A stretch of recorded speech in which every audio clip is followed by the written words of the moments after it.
Namaskar, Namo Namah. Today we are going to discuss the concept of correlation analysis. आज हम सहसंबंध के बारे में चर्चा करेंगे।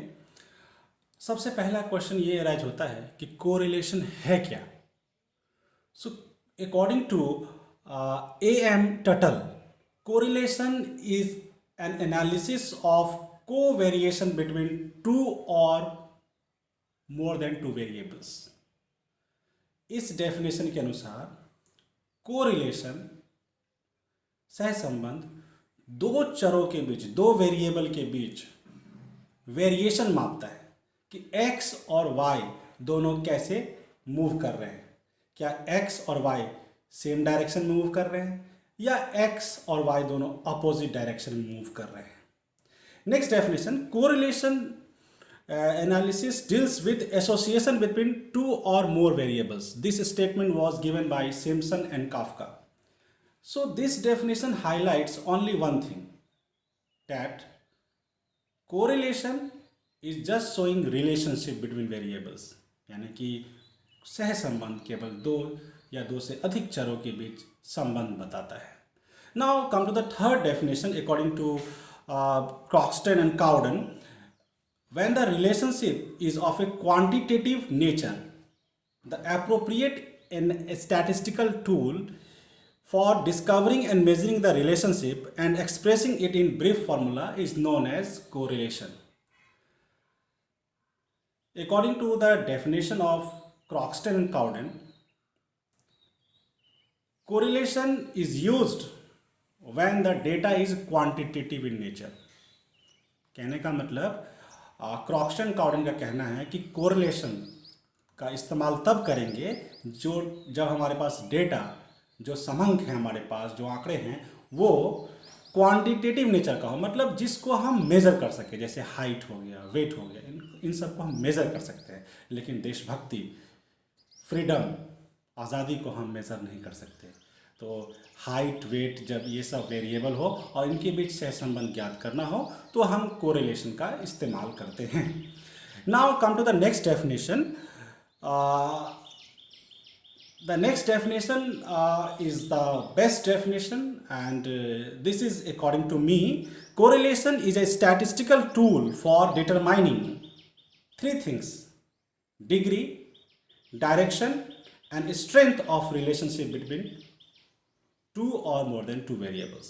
एक बार फिर से ध्यान दें, कोरिलेशन डिग्री ऑफ रिलेशनशिप बताता है, यानी कि बताता है कि रिलेशनशिप है या नहीं है। दूसरी बात कि रिलेशनशिप जो दो वेरिएबल के बीच है उसका क्या डायरेक्शन है, मतलब पॉजिटिव कोरिलेशन है कि नेगेटिव कोरिलेशन है। और तीसरी बात कि जो रिलेशनशिप है उसमें कितनी स्ट्रेंथ है, कितनी स्ट्रांगनेस है। तो ये तीन बातें कोरिलेशन बताता है। लेकिन सवाल है कि किस तरह के डेटा को बताएगा। तो metric data which is measurable and in research language we can say that ratio scale और interval scale. Now come to the types of correlation. There are many types of correlation. First of all, simple correlation, multiple correlation. If we measure, यदि हम दो variable के बीच correlation को मापते हैं, if we measure a relationship between two variables, then it is called simple correlation. As the name itself, multiple correlation. If we measure relationship between more than two variables, then we can say that multiple correlation. If we take example of simple correlation, relationship between price and quantity demanded. So price is one variable, quantity demand is another variable. So simple correlation. But if we want to measure correlation between yield of rice and rainfall, fertilizers, etc., then this type of relationship measurement is called multiple correlation. Now next type is partial correlation. If we measure correlation between two variables but keeping other variable constant, यदि हम दो चरों के बीच सहसंबंध को मापते हैं और उसमें से अन्य चर स्थिर हैं, तो ऐसे स्थिति को हम पार्शियल या आंशिक सहसंबंध कहते हैं। जैसे एग्जाम्पल लेते हैं, यील्ड ऑफ राइस और रेनफॉल के बीच हम माप रहे हैं रिलेशनशिप, लेकिन एक गिवन टेम्परेचर पर। तो यहाँ पर टेम्परेचर कांस्टेंट है, तो इसलिए हम कह सकते हैं कि इस केस में हम जो रिलेशनशिप मेजर कर रहे हैं दो वेरिएबल के बीच और अदर वेरिएबल कांस्टेंट है, इसको हम बोलेंगे पार्शियल कोरिलेशन। यदि हम बात करें अदर टाइप्स की, पॉजिटिव कोरिलेशन, नेगेटिव कोरिलेशन, तो पॉजिटिव कोरिलेशन का मतलब है कि if two variables move in the same direction, if x increases y also increases, and vice versa is also true, if x decreases y also decreases.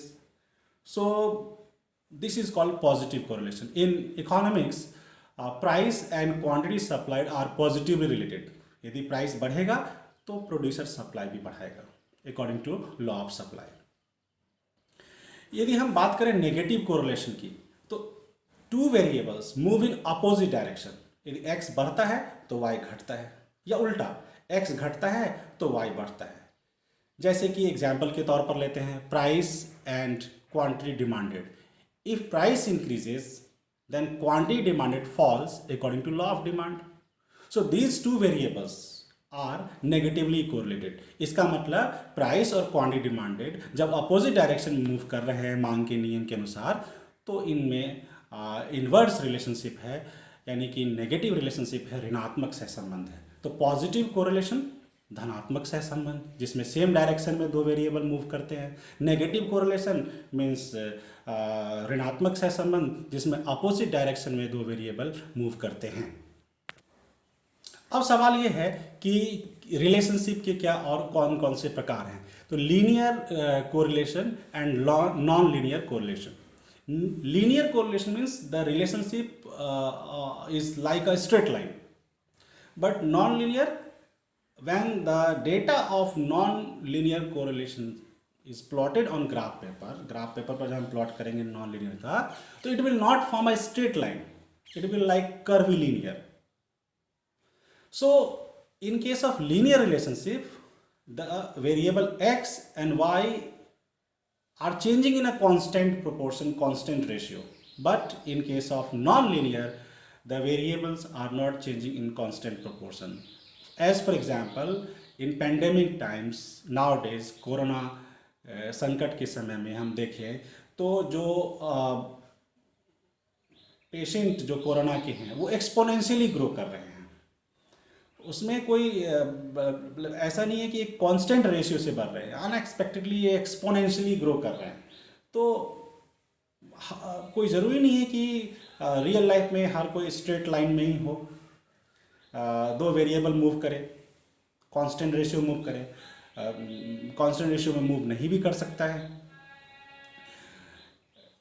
तो linear means straight line relationship, non-linear means curvilinear or a relationship between two variables which does not move in constant proportion। जब दो variable एक निश्चित अनुपात में नहीं बढ़ते हैं तो ऐसे को हम नॉन लीनियर अरेखीय सहसंबंध कहते हैं और लीनियर रेखीय सहसंबंध।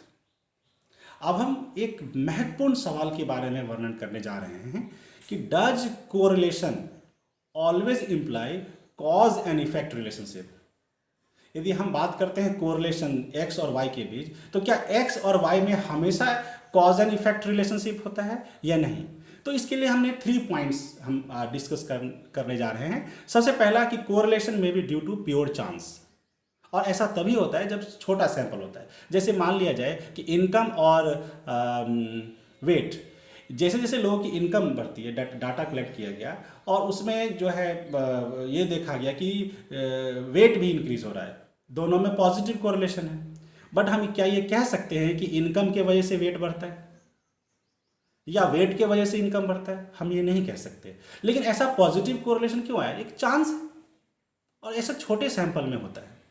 अब हम बात करें सेकेंड ऑप्शन की, second point, both variables x और वाई की हम बात कर रहे हैं, हो सकता है कि वो एक दूसरे को अफेक्ट कर रहे हो, बट जो एक वेरिएबल दूसरे को अफेक्ट और भी वेरिएबल अफेक्ट कर रहे हो, जैसे x हो सकता है y से भी अफेक्ट हो, z से भी अफेक्ट हो, यानी कि द वेरिएबल में be affected bye multiplicity of causes. जैसे एज फॉर एग्जांपल एक किसान फसल उगाता है, तो फसल किन किन बातों पर निर्भर करता है? फर्टिलाइजर, इसके अलावा किसान की मेहनत, fertility of soil, rainfall, temperature etcetera. तो फसल, मान लिया जाए गेहूं की फसल हो या चावल की फसल हो, एक वेरिएबल हो गया कि उसका कितना उपज हो रहा है। दूसरा, जितने भी फैक्टर्स हैं सब मिलके प्रभावित कर रहे हैं, तो हम ये कह सकते हैं कि a single variable factor may be affected by many factors. It means we can say that there is multiplicity of causes. Last point, कभी कभी ऐसा होता है कि दो वेरिएबल किसको प्रभावित कर रहा है ये पता कर पाना मुश्किल होता है। जैसे x y को प्रभावित कर रहा है या y x को प्रभावित कर रहा है। We can not identify which one is cause and which one is effect. As for example, यदि हम बात करें प्राइस और क्वांटिटी डिमांडेड की, तो प्राइस बढ़ता है तो क्वांटिटी डिमांडेड फॉल होता है। लेकिन हम दूसरा केस लेते हैं, जब क्वांटिटी डिमांडेड फॉल होता है तो प्राइस भी फॉल होता है। तो जब प्राइस इंक्रीज हुआ और क्वांटिटी डिमांड फॉल हुआ, तो यहाँ पर प्राइस एक कॉज है और क्वांटिटी डिमांडेड एक इफेक्ट है।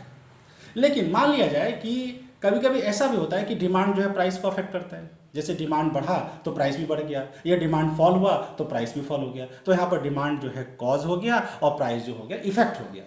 अब जरा हम ओवरऑल बात करें प्राइस और डिमांड की, तो कभी प्राइस डिमांड को अफेक्ट कर सकता है, कभी डिमांड प्राइस को अफेक्ट कर सकता है। इसका मतलब दोनों में से पता कर पाना मुश्किल है कि कौन सा कॉज है और कौन सा इफेक्ट है। तो आज के लेक्चर में हमने 3 मुख्य बातों पर ध्यान दिया। सबसे पहला कि कोरिलेशन का मीनिंग क्या है। तो अंत में मैं फिर से समराइज करता हूँ कि कोरिलेशन जो है दो वेरिएबल के बीच वेरिएबिलिटी को मेजर करता है, लेकिन मुख्य रूप से देखा जाए तो कोरिलेशन 3 बातों को बताता है: degree of relationship, direction of relationship and third strength of relationship. मतलब दो वेरिएबल के बीच रिलेशनशिप है या नहीं है। दूसरी बात है तो किस डायरेक्शन का रिलेशनशिप है, पॉजिटिव या नेगेटिव। और तीसरी बात, रिलेशनशिप है तो उस रिलेशनशिप में कितनी गहराई है, कितनी स्ट्रांगनेस है, ये कोरिलेशन बताता है। इसके बाद हमने डिफरेंट टाइप्स की बात किया और लास्ट में हमने ये बताने की कोशिश किया कि क्या कोरिलेशन हमेशा कॉज एंड इफेक्ट रिलेशनशिप बताता है, कारण और परिणाम संबंध बताता है।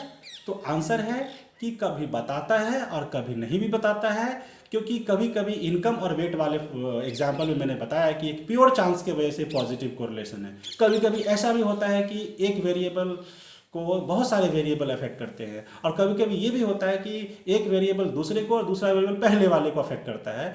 तो हम कंक्लूड ये करते हैं कि कोरिलेशन मे और may not show cause and effect relationship.